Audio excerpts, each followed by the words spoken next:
Muito bem, Ascendência do Bookworm, volume 8, início da parte 3. Esse aqui a gravação desse resumo aqui vai ser resultado de uma pergunta que eu tinha feito nesse vídeo aí, nesse resumo aí, que eu perguntei isso, que volume queriam que eu trouxesse. E quem ganhou, obviamente, eu acho que era o preferido, o volume 8, que é os acontecimentos pós-anime. Então, Ascendência do Bookworm, volume 8, os acontecimentos pós o final do anime. Esse aqui é o volume que se passa logo após o final do anime. E vamos lá. O volume ele começa com a galera acertando os detalhes da backstory fake da Mine, que vai ir a público, e principalmente decidindo como a história seria e como ela iria se encaixar no macro dos acontecimentos do volume passado, no caso o anime. Agora eu vou abrir um parênteses para explanar sobre algumas explicações que estão ausentes no anime ou foram bem passadas. Primeiro de tudo vem o nome. O novo nome da Mine, no caso Rosemine, não é um nome escolhido aleatoriamente. Isso porque foi conversado que na história de fachada, a mãe biológica da Mine seria uma mulher chamada Rosemary. Uma falecida esposa do Castedit. Então, seguindo a lógica do filho ter um nome parecido com o do pai, daí vem o Rosé. E o Mine não foi mantido só por capricho ou coisa do tipo. O Mine foi mantido porque caso alguma coisa imprevista rolasse, alguém que conhecia a Mine como Mine chamasse ela assim na frente de um nobre, que só conhecia ela como Rosemine, ela poderia dar desculpa e ter massa de manobra sobre o passado dela, dizendo que era só um apelido ou um encurtamento do nome dela, ou coisa do tipo. Depois vem o fato de ninguém na sociedade nobre saber da existência da Mine como filha do Castete. Essa parte é fácil. Isso porque na sociedade nobre a existência das crianças, no caso, os filhos do nobres, é meio que mantida em segredo, sendo que sua existência geralmente só é conhecida por um círculo bem pequeno da família. Isso se mantém até a idade do batismo da criança, quando ela completa 7 anos de idade, onde elas têm sua cerimônia de batismo, assim elas são tornadas públicas e apresentadas à sociedade nobre como um todo. E por fim, tem a questão do próprio ciclo do Castede, do porquê ele não ter contado da existência de uma filha para eles. Que obviamente, eles não... de uma filha para eles. Aqui a desculpa seria que, no passado, o Castedit tinha 3 esposas. A primeira esposa, Elvira. A segunda, Trudeliede, e a terceira, que era a Rosemary. Pelo que é explicado, na época em que a Rosemary era viva, por questões familiares, ela e a Trudeli entravam em conflitos em vários momentos, e enquanto o Castedit ia defender a Rosemary, a Elvira, a primeira esposa, sempre ia ficar do lado da Trudeli. Então, tendo em vista esses conflitos internos, o Castedit iria meter que quando fosse questionado do spawn da nova filha, que a Mine, no caso a Rosemine, era uma filha que ele teve com a Rosemary, mas vendo a quantidade de mana e principalmente temendo pelo bem dela, devido aos conflitos entre as esposas dele, ele resolveu mandar ela pro templo para ela ser criada lá. Aí, tendo o grupo montado isso como backstory da Mine, eles também começam a bolar uma justificativa para ela ter sido adotada pelo Sylvester. E nisso é apontado primeiro de tudo a quantidade de mana. E depois tem o trabalho dela no templo com os órfãos, e além disso tem o fato dela ter começado várias novas indústrias no ducado, em especial da impressão. Também é posto em pauta por esses feitos da Mine colocar ela no posto de novo bispo, visto que com o que rolou anteriormente, no caso no anime, o antigo bispo tinha ido de vala. Claro que a Mine não vai fazer todo o trabalho de bispo, isso na maioria quem já faz é o Ferdinand. Mas tendo em vista que a Mine pelo menos ajuda ele com isso, já era um grande avanço no final do dia. Depois tem a questão da Verônica e do bispo, como dito acima. Basicamente, além do bispo, o Sylvester usa toda a situação que rolou no anime para pegar outra pessoa junto dele, uma mulher chamada Verônica. Muito importante, por sinal. Esse ponto que eu vou falar é uma parte que me faz questionar do quanto meio que de tudo isso. Esse ponto que eu vou falar é uma parte que me faz questionar o quanto a Mine no meio de tudo isso pro Sylvester é só um bônus, visto que, apesar do Sylvester ser o arquiduque atual, dá pra se dizer que a pessoa mais poderosa e influente no momento no ducado era uma mulher chamada Verônica, qual era a esposa do antigo arquiduque e, por consequência, mãe do Sylvester, e também, por consequência, ela era a irmã do bispo que colaborou nas coisas que ele fez no templo. Colaborava com as coisas que ele fazia no templo. Como trazer aquele nobre para dentro da cidade, sem a permissão do Sylvester. Então o Sylvester usa disso para declarar ela como uma criminosa e exilar ela. E assim, o Sylvester ganha finalmente o status de pessoa mais forte politicamente no ducado de Ehrenfest. E bem, depois de toda essa contextualização, o Ferdinand e o Castede vão até a Elvira, que era a primeira esposa do Castede, e como eu disse anteriormente, a Verônica, antes de ser exilada pelo Sylvester, era a pessoa mais forte e influente do ducado.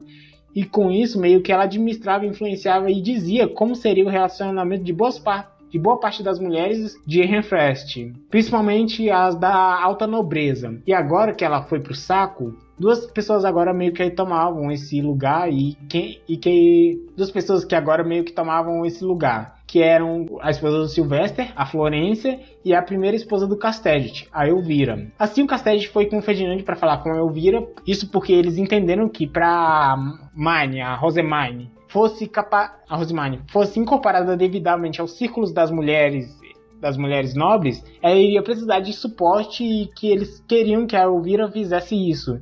De início, a Elvira foi relutante, principalmente ao ouvir a história e saber que a Hermione era filha da Rosemary. E diz que que a presença da Hermione só ia fazer a briga dentro da casa dela voltar a acontecer. Mas ela muda de ideia e ficou até de acordo quando foi sugerido batizar a Hermione como sendo filha dela. E tá aí, e nesse ponto fica aí um dos motivos das crianças serem mantidas reclusas. Criança que não existe não tem pai. E se não tem pai, qualquer um pode assumir a criança, basicamente. E depois desse momento a gente tem o exame da Hermione. Aqui o Castede vai com a Hermione até o laboratório do Ferdinand porque ele queria examinar a Hermione. Isso porque, visto que ela ia ser adotada oficialmente como filha do Sylvester, assim se tornando uma candidata a arquiduque, depois da cerimônia de adoção, o Ferdinand não ia ter sequer a chance de tocar no corpo dela de novo. Ou seja, ele tinha que fazer esse exame logo, para ver como é que estava a condição física dela. O exame se constituiu basicamente no Ferdinand, verificando o corpo da Hermione e principalmente a dinâmica da mana no corpo dela, visto que, como dito e sabido, muita mana no corpo da Hermione fazia ela ter aquelas explosões. Mas também tinha sido relatado o contrário da Hermione, que, segundo ela, quando ela tinha pouca mana, ela não conseguia se mover direito. E assim o Ferdinand fez o exame nela e ao final disso ele concluiu que a Hermione já tinha morrido e aparentemente havia traços de mana endurecido dentro do corpo dela. Como dito pelo Ferdinand, aparentemente a Hermione já tinha morrido e essa era a maior causa dela ter problemas, como quando ela ficava muito excitada ou quando ela tinha pouca mana. E antes de seguir, aqui vai uma pequena explicação, outro parênteses aberto. Em Bookworm, a diferença entre as pessoas normais, no caso dos plebeus, e os nobres é que basicamente o corpo dos nobres é capaz de gerar mana. E o mesmo se aplica para as chamadas Fey Beasts. No mundo de Bookworm também existem criaturas mágicas, e a diferença delas para os animais comuns era basicamente o fato deles terem a capacidade de acumular mana em seus corpos. Dessa forma, essa mana acumulada, quando os animais são mortos, sofre um processo de endurecimento, e daí saem as Feystones, que são aquelas pedras coloridas que os nobres usam em seus anéis, ferramentas mágicas, estão até nos instrumentos divinos. E obviamente essa lógica de geração das Feystones também se aplica aos nobres, visto que o ser humano também é um animal. Agora, voltando, tendo esse contexto, o que o Ferdinand explica é que, em algum momento do passado, a Hermione havia morrido temporariamente e assim, a mana em seu corpo endureceu. E no momento, essa mana endurecida dificultava a boa distribuição da mana em seu corpo. De forma que quando ela estava muito excitada, muita mana começava a correr pelo seu corpo e quando ela tinha pouca mana, a distribuição de mana no corpo dela se tornava quase inviável devido à mana endurecida, bloqueando a passagem. Assim, o Ferdinand disse que havia um modo de resolver aquilo, mas seria muito difícil porque a porção que eles precisavam fazer tinha que ser de altíssima qualidade para poder dissolver a mana endurecida no corpo dela. E ainda mais, para que esse processo funcionasse, os ingredientes que eles iam usar precisavam ser preenchidos com a mana da Hermione, ou seja, ela teria que estar no campo de batalha contra as Fey Beasts, de onde viriam os ingredientes. Então o Ferdinand e o Castede começam a conversar sobre como eles fariam para obter os ingredientes e como eles fariam a batalha contra as Fey Beasts, chegando à conclusão que a Ordem dos Cavaleiros iria lidar com isso e a Hermione iria entrar só no final para preencher os ingredientes com a mana dela. E depois disso, os dois seguem conversando os pormenores e mandam a Hermione deixar eles a sós. Depois disso, a Hermione passa os próximos 3 dias treinando e refinando com a Rosina os trejeitos de agir e falar para se parecer mais com uma garota nobre. Então, a partir daí, a gente vai com a Hermione de carruagem para a mansão do Casterly, onde ele vive com sua primeira esposa, a Elvira, e seu filho mais novo, Cornelius. O Casterly tem mais 2 filhos, Eckhart e Lamprecht. Mas os dois já são adultos e cavaleiros formados, então eles não moram mais na casa dele. A Hermione fica com medo e sem saber como ela deveria falar com a Elvira, e o Casterly diz que ela só precisava falar normalmente, isso porque, visto que a Elvira só tinha tido experiência com seus próprios filhos, que eram todos meninos, então estava tranquilo, e fala que o trabalho da Hermione era basicamente de não criar atrito com a Elvira, visto que ela iria auxiliar a Hermione na socialização com as mulheres da sociedade nobre.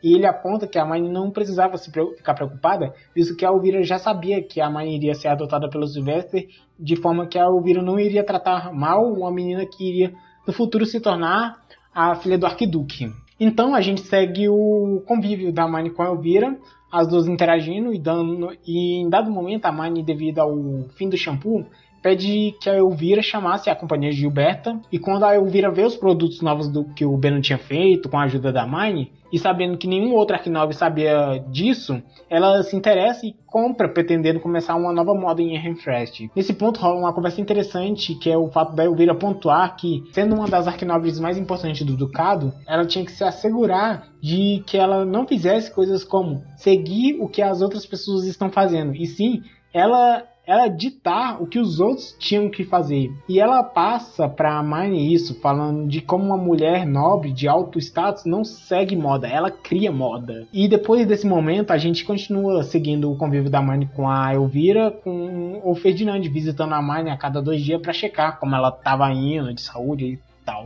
Depois segue-se as preparações do novo batismo de 7 anos da Hermione, visto que devido ao migué da história fake da Hermione, a Hermione tinha perdido 1 ano de idade pra ela poder batizar de novo. E novamente vem aquilo, criança que não existe não tem idade. Início da preparação da Hermione, o Ferdinand faz a Hermione aprender os nomes de toda a galera relevante e medianamente relevante da família. Nisso é explicado que o Casterly, na verdade, era primo do Sylvester e do Ferdinand, tendo sua linhagem ligada diretamente à do Arquiduque. Depois disso, a Hermione finalmente é apresentada aos seus outros novos irmãos, no caso o Eckhart e o Lamprecht, ambos juntos com o Cornelius, do qual eu já tinha falado. Ambos, o Lamprecht e o Eckhart, já conheciam a Hermione, isso porque eles, como cavaleiros da Ordem, eles participaram daquela caçada ao trombe do volume 2 da parte 2. Que no caso é o final da 2ª temporada e do anime. E por fim, algo digno de nota é que o Lamprecht, além de Cavaleiro da Ordem, ele também tem a posição de guarda-costas de um garoto chamado Wilfrid, que era o filho mais velho do Sylvester, que por consequência também era candidato a ser o próximo Arquiduque de Ehrenfest. Após essas apresentações, a gente segue para um momento muito interessante, onde é mostrado um pouco mais pra gente da sociedade nobre, visto que a Hermione estava fazendo os seus preparativos para o seu novo batismo, a gente descobre uma diferença do costume em relação aos plebeus. O batismo das crianças nobres era feito com a família convocando os padres azuis até sua casa, diferente das crianças plebeus que vão até a igreja para fazer seu registro. Nesse caso, quem iria administrar o novo batismo da Hermione era o Ferdinand, isso porque na sociedade nobre, uma família com seu prestígio sempre tentava puxar o membro de mais alto ranking da igreja possível. E normalmente é sempre buscado o bispo, mas como o bispo atual tinha ido de vala, a Hermione era quem iria assumir a posição, a pessoa na maior posição hierárquica na igreja era o próprio Ferdinand, visto que ele, apesar de ser um padre, ainda continuava sendo filho do antigo arquiduque, assim sendo um candidato a arquiduque. Desse modo, sendo a pessoa de maior status na igreja atualmente. Claro que normalmente, tendo esse ranking, alguém como Ferdinand nunca iria e nem pensaria em pôr os pés na igreja. Mas questões políticas que vamos ver ao decorrer dos volumes posteriormente fizeram isso acontecer. Já que todo mundo ainda está com a despedida da Hermione e da família dela fresca na cabeça, o enterro dela, vou abrir um parênteses aqui, Pra falar que na época que eu li o volume 7, que foi o final da terceira temporada, eu nem necessariamente chorei com a despedida da mãe e da família dela. Eu fiquei triste sim, mas o momento em que eu quebrei lendo foi no momento do enterro, pelo que ele representava. E voltando, aqui depois da despedida e do enterro, você vê mais uma chance de você chorar aqui, porque pouco antes da Mani ir pra cerimônia, onde tá o público, os nobres que veio ver o batismo dela, a galera se reúne para dar presentes para Mine de batismo. Aí o Ferdinand dá para Mine uma caixa no qual tinha um prendedor de flores, que tinha sido feito provavelmente pela Eva e a Tully. E a Mine, recebendo aquele presente da sua família, depois de tudo que tinha rolado no volume passado, ela começou a chorar, sem conseguir parar. Então o Ferdinand entra em modo pânico e manda geral evacuar a sala para ele ficar sós com ela. E a Mine simplesmente não consegue parar de chorar. E o Ferdinand entra no modo emergência e ele toma a iniciativa dessa vez e dá um abraço na Mine pra confortar ela, até que ela parasse de chorar. E com a ajuda dele, a Mine finalmente se acalma, e aqui a gente já pode dizer que há um bom indício, claro, de um crescimento na relação desses dois. Depois disso, a galera que sabia do contexto por trás daquele momento, que no caso era o Casterdet e o Eckhard, o filho mais velho do Casterdet, eles não falam nada. Vale aqui pontuar que o Eckhard, ele já sabia previamente que a Mine era uma plebeia, porque ele é um dos homens de confiança do Ferdinand. Tanto que quem quiser ver o Eckhard no anime, tem um OVA de uma side story onde ele e o Just se disfarçam de plebeus e tentam coletar informações sobre a Mine na periferia. Novamente voltando, quando a Elvira e o Lamprete perguntam sobre o que tinha acontecido, o Ferdinand desvia do assunto com... Esquece dessa porra por enquanto, depois a gente conversa. É claro que ele não fala nessas palavras. Mas é mais ou menos isso o sentido da fala dele pra galera. E por fim, a Mine se acalma, mas os olhos dela estão vermelhos, e vendo isso, o Ferdinand casta uma cura nela e os olhos dela voltam ao normal. Depois disso, começa finalmente a cerimônia de batismo, onde a Mine caminha através do salão, passando por todos os convidados, estilo noiva, até que o Ferdinand, diferente do batismo dos plebeus, que era necessariamente usado sangue para fazer o registro naquele medalhão, aqui era só necessário que a Mine colocasse mana em uma Facestone, que, vale pontuar, brilhou em 7 cores, fazendo com que o Ferdinand soltasse um como esperado.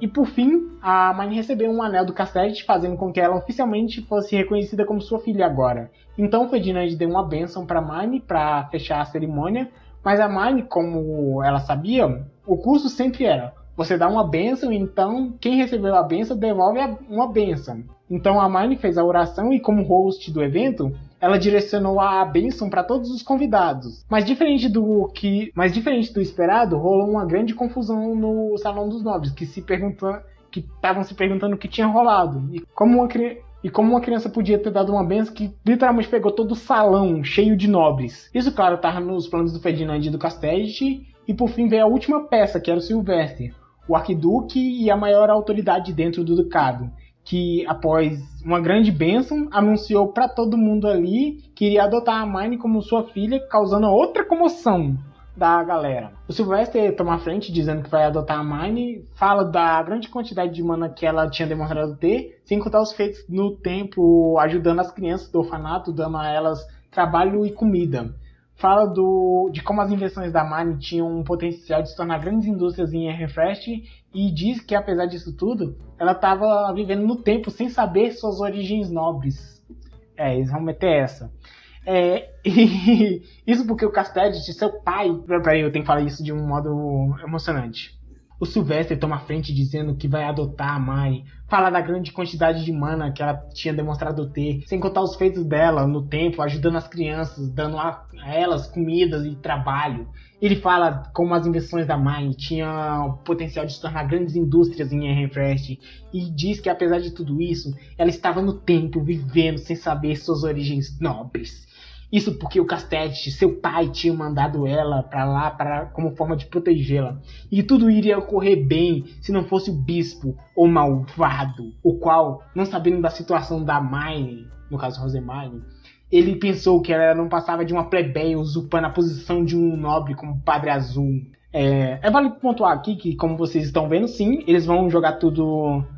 eles vão fazer o bispo de bode expiatório para toda essa situação, como é dito até por eles, já que ele tem tanto crime na ficha dele, mais um ou dois não vai fazer diferença, e principalmente quando é falado da pretensão do bispo de mandar a Hermione para outro ducado, e por isso ele estava adotando ela, como uma forma de manter ela segura, o que fez a multidão de nobres a sentirem concordância. Não porque eles se importavam com a Hermione, mas visto que o assunto era mana, então havia uma concordância em segurar ela ali para manter-se em refresh. Com isso, a Hermione assina o contrato de adoção do Sylvester e depois é apresentada à família dele. No caso, primeiro a sua esposa, uma mulher loira chamada Florência, cujo qual era 2 anos mais velha que o Sylvester, e também o seu filho mais velho, um garoto chamado Wilfred, que eu pessoalmente chamo de posto de incompetência. Um garoto loiro, com a mesma suposta idade da Hermione, que apesar de loiro é a imagem e semelhança do Sylvester. Também é falado que o Sylvester, além do Wilfred, tinha mais 2 filhos, Charlotte e Melchior. Mas como os dois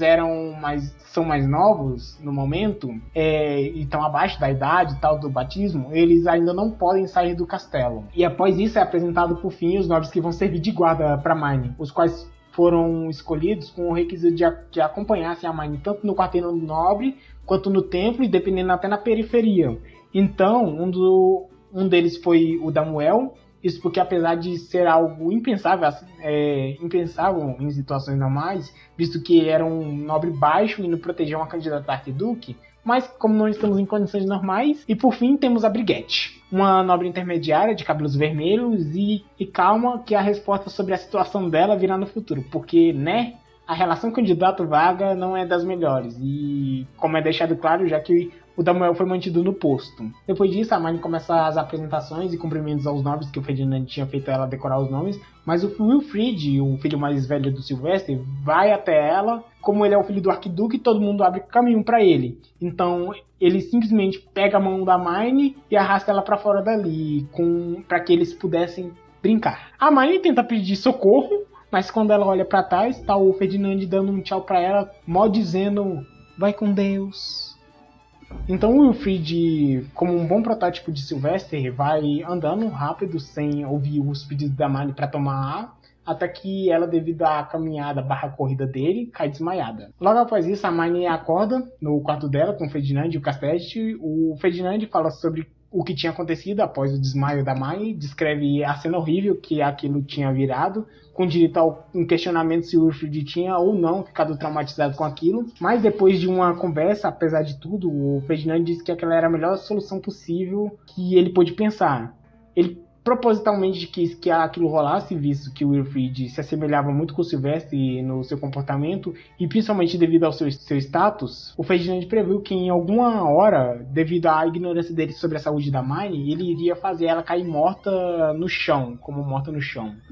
Mas o ponto que fez o Ferdinand tomar esse curso de ação foi que, dependendo do momento em que isso acontecesse, certamente os guardas da Hermione iriam ser punidos por deixar aquilo acontecer com ela, mesmo eles não sendo capazes de desafiar a vontade do Wilfred. Então, como vemos, o Ferdinand decidiu, de forma altruística, traumatizar o garoto em um ambiente controlado para que no futuro ele sempre considerasse a Hermione e a saúde dela antes de fazer qualquer coisa. Então as coisas ficam mais tranquilas depois de todos aqueles acontecimentos, e o Lamprecht ele chega pra ver como a Hermione tava, visto que, como eu tinha dito, ele era o guarda do Wilfred, porque quando a Hermione desmaiou daquele jeito, além do Wilfred que ficou traumatizado, o Lamprecht, que deveria estar cuidando dos dois, tomou uma bronca do Castelli e do Ferdinand. A Hermione estava obrigada a ficar de cama e recebeu do Lamprecht um presente que o Ferdinand tinha mandado, que obviamente era um livro para ela passar o tempo. Depois da Hermione ter descansado apropriadamente,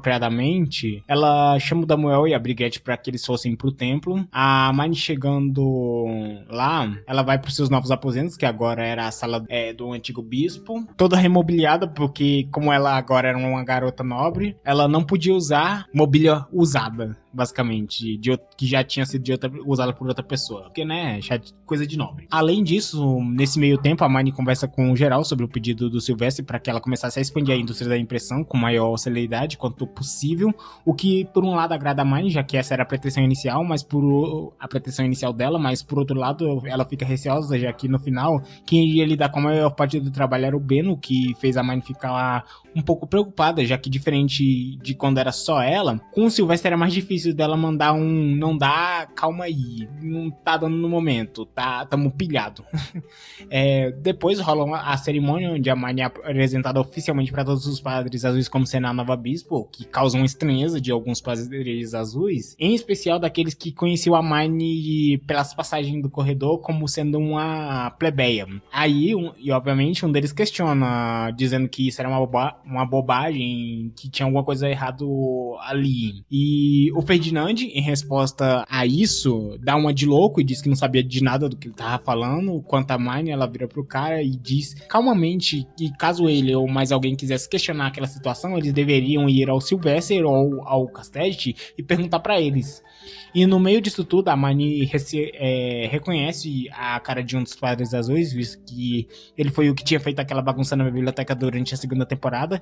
E a Marnie vira pro maluco que subitamente diz, tipo assim, teu cu é meu, sabe? Não foi essas palavras, mas algo do tipo, que o cara meio que fica assustado, o cara fica em pânico, já que agora ela tava nos altos ranks da igreja e agora também da sociedade nobre. E ela fala isso com um modo completamente desprovido de rancor, sem rancor nenhum. Aí o Ferdinand puxa a orelha da Marnie, dizendo pra não traumatizar os outros, e a Marnie retruca, citando o que ele tinha feito com o Wilfrid, e o Ferdinand resolve deixar isso quieto, essa discussão quieta por enquanto. E por fim, com a cerimônia concluída, o Ferdinand dá pra Marnie a chave da biblioteca, que fica na sala do bispo, que obviamente contém os documentos e livros que só o bispo tem acesso. A Marnie, em posse da chave, ela tenta ir pra biblioteca, mas ela é impedida pelo Frank, que puxa uma pilha de documentos de coisas que a Marnie tinha que aprender para exercer o cargo de bispo mais propriamente. O que assusta a Brigitte quando ela olha o volume da pilha. Ela até questiona se não era coisa demais para uma criança como a Marnie, mas o Frank ele fala que não era, e a Marnie principalmente que a Marnie dava conta. E já que ela agora era filha do arquiduque, bispa, ela não podia se dar o luxo de falhar. E depois dessa de uma sessão intensa de estudos, a Marnie recebe através do Gil os relatórios de como estava indo a indústria da impressão e como estavam indo as coisas com o Beno e companhia. Depois desse relatório, a Marnie vai fazer o carinho na cabeça do Gil, além de dar os elogios pelo trabalho dele e tal. Mas depois que ela faz isso, ela tem a atenção chamada pela Brigitte, que diz que não era apropriada para uma nobre como ela fazer aquele tipo de coisa com seus servos, para infelicidade do Gil. E mais tarde, a Marnie tem seu encontro com a companhia Gilberta, em que a Marnie tem uma conversa introdutória sobre a expansão da indústria da impressão e sobre os possíveis locais para onde eles poderiam expandir e usar como base de operações. E, obviamente, a Marnie pensa primeiro nos templos e orfanatos para que ela repetisse o que ela tinha feito ali no templo, mas fica sabendo que só havia um único templo em todo o ducado, que era o do distrito central onde ela estava. E nas outras cidades menores, o máximo que tinha era pequenas igrejas. Aí a Marnie pergunta como é que era a situação desses orfanatos dos orfanatos nas outras cidades, e o Beno explica que os órfãos nas outras cidades, eles eram tratados como sendo propriedade da cidade, e eles ficam sob a custódia dos chefes. Mas ele explica que dificilmente os órfãos eram bem assistidos nesses orfanatos, já que dificilmente o chefe dessas vilas eram ricos o suficiente ou estavam dispostos a alimentar essas crianças que tinham que se virar para achar o que comer. Além disso, o Beno pontuou que nesses orfanatos não tinha uma cultura de irmandade ou coisa do tipo como havia ali no templo, e pontuou que tinha uma boa chance de fracassarem se eles tentassem criar uma branch do workshop de impressão e tal, nesses orfanatos da mesma forma que eles tinham feito ali. A Marnie já começa a planejar uma certa reunião com o Sylvester para repassar isso. Além disso, o Beno fala pra Marnie que finalmente, depois de, se não estou enganado, 4 volumes, o restaurante italiano finalmente estava pronto. E aí você já pode me perguntar, que restaurante italiano é esse? Aí eu digo, exatamente, esse trem demorou tanto que facilmente você se esquece que ele existiu. mas começou lá na parte 2, se eu não estou enganado. Se não foi na parte 1 da novel, que a Mani foi com o Ben na parada, bora fazer um restaurante italiano e tal. Aí eu passo as receitas, você vai com a infraestrutura. Aí ele, vai lá e continua seguindo. E depois disso, o grupo vai pra Hidden Room, que é a sala que só a Mani tem acesso. Um bom exemplo é aquela sala do Ferdinand, onde a Mani entra com ele. Pois é, existem outras salas daquele tipo no templo, e uma dessas é a Hidden Room do bispo, onde só o bispo, com quem ele chama, obviamente, pode entrar. E como disse, a Mani agora, ela sendo bispo, ela tinha sua própria Hidden Room, como o Ferdinand, pra qual ela chama a galera pra terem uma conversa mais privada. E ela entra nela com o Lutz, o Beno e o Damuel, já que ela não podia entrar só. E é só a porta da Hidden Room fechar e a Mani gruda no pescoço do Lutz pra dar um recharge, recarregar-se de afetos. E nesse momento a Mani, ela se solta e enquanto aperta o Lutz, enquanto pede pro Beno brigar com ela, já que ela tava com saudade no momento. Ela tava tão carente no momento que até tava com saudade de levar bronca. E o Lutz, meio que no meio disso, ele fica aliviado, porque ele tava com medo de que a Mani mudasse, estando vivendo no meio dos nobres. Mas a Mani acalma ele, dizendo que apesar de mudar por fora, no que tange a aparência, por dentro ela ainda continuava a ser a mesma. Depois desse momento, a Mani começa a falar com o Beno, que diz pra ela que estava interessada em aprender a fazer aqueles pães fofos que a Mani era capaz de fazer por causa do fermento natural, e o Beno estava interessado nisso. Para além disso, a Mani comenta com o Beno sobre a pretensão dela com o restaurante, fala que ela pretendia ir lá, já que agora ela sendo uma figura importante, se ela fosse lá e comesse lá, o Beno poderia usar aquilo como uma propaganda para o restaurante italiano. No meio disso, o Beno comenta que ele estava meio apertado de tempo no momento, devido à questão da impressão da indústria, a indústria da impressão, de modo que ele estava deixando a questão do restaurante pra Frida administrar. Frida é a menina de cabelinho rosa, pra quem já possivelmente esqueceu ela.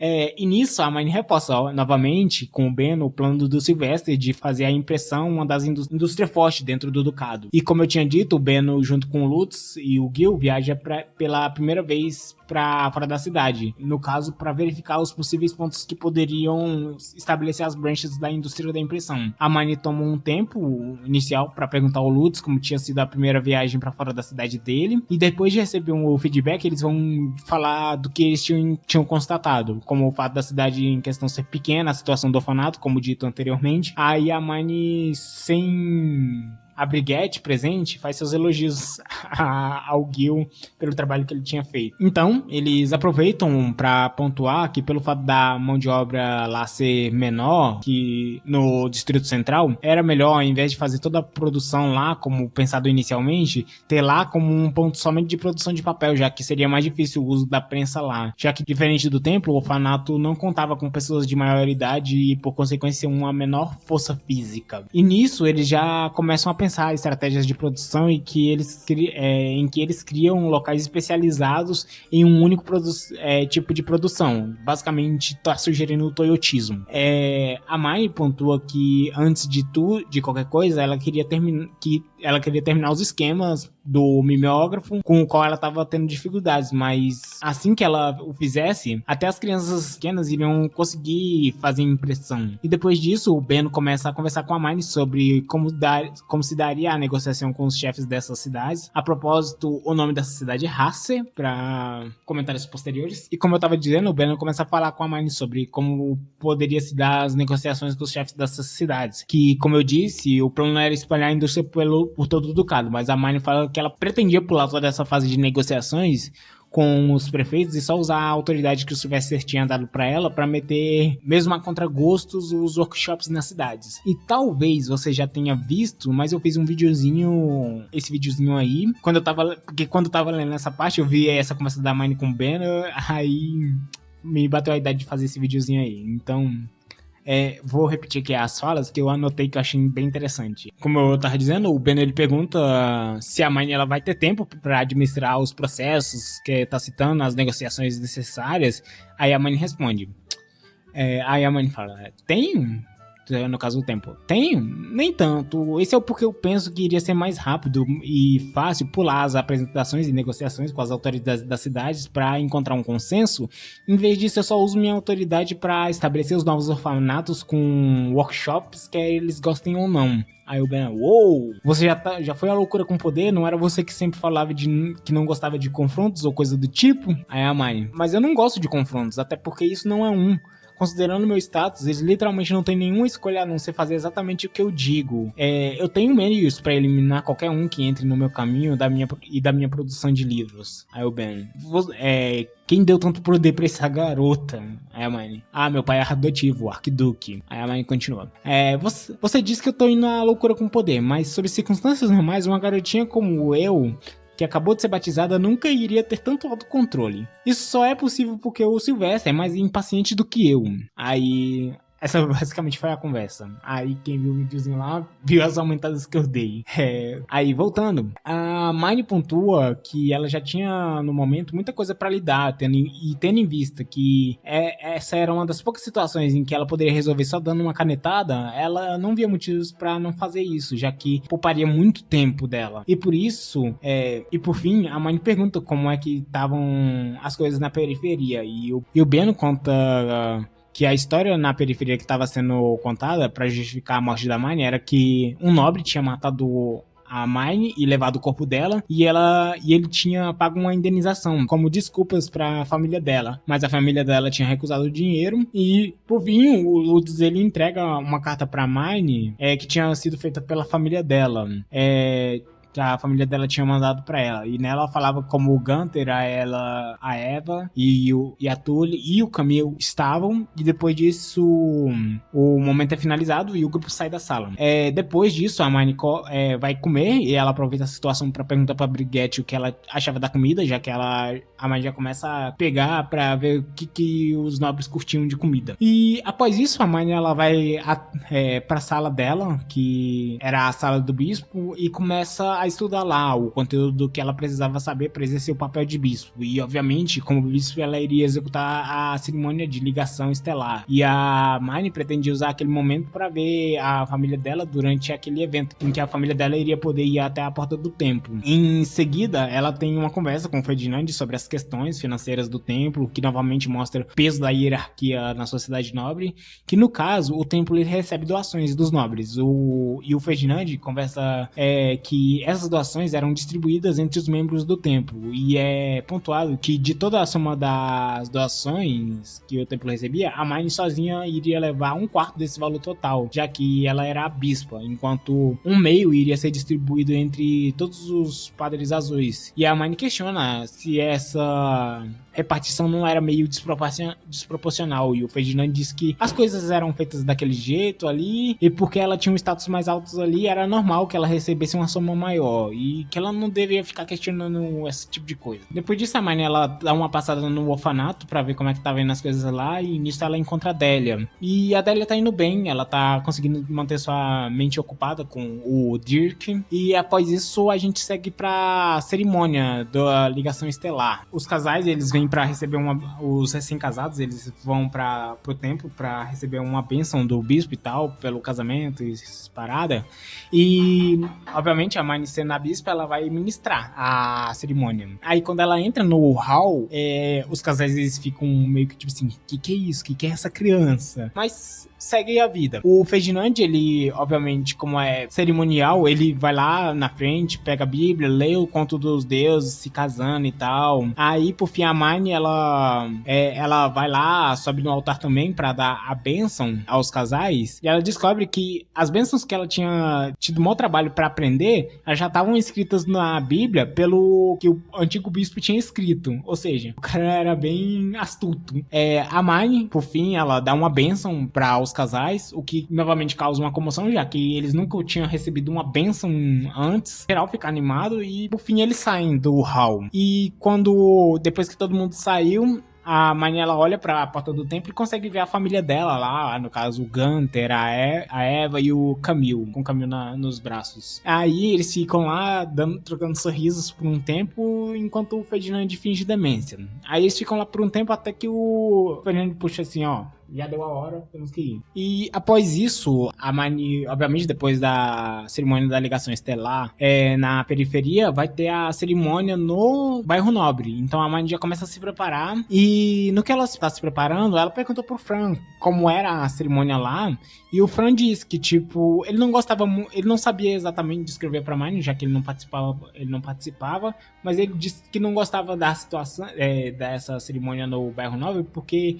meio que a galera ia e ele não tinha muita coisa pra fazer, né, durante esse período. E então a Marnie vai finalmente pro castelo, que é obviamente onde ela vai morar, já que agora ela é a filha adotada do Sylvester. E no castelo ela é apresentada aos guardas do castelo dela, já que, como eu disse, o Damuel e a Brigitte, eles iam ser os guardas dela no quarteirão nobre, quanto no templo e na periferia. Mas a Marnie ia ter guardas específicos só pro castelo, pra momentos de mais alta sociedade, que obviamente o Damuel sendo um baixo nobre ficar mais complicado para ele exercer o papel dele de guarda em alguns momentos.